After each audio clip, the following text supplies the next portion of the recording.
New Mexico keeps getting bigger shipments of COVID vaccine, and demand for that shot still outweighs supply.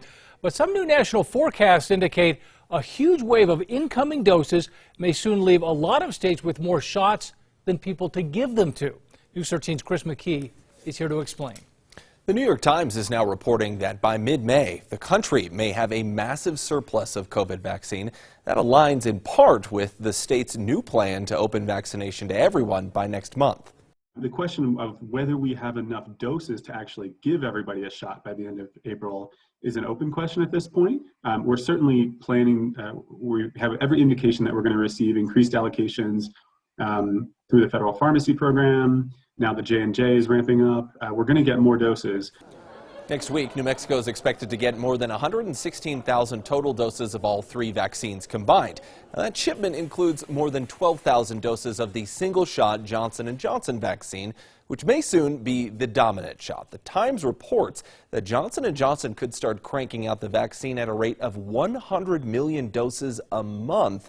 That would be double Pfizer and Moderna's combined output monthly right now.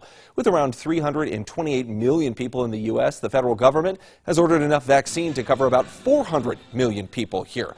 COVID vaccines in general can last 4 to 6 months once they've been bottled.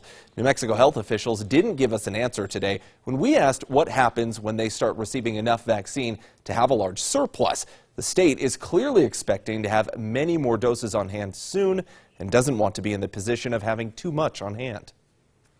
Please register now. More supply is coming. We know we're getting increased allocations from the federal government. We can be 99% confident we'll open up to phase 2 mid-April or sooner.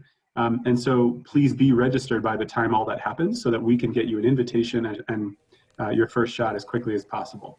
Nationally, about 70% of adults nationally have indicated that they will take the COVID vaccine.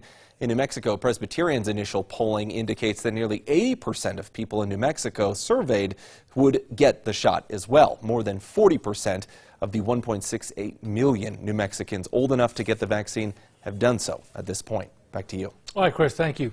The 3 approved vaccines are now being tested in children.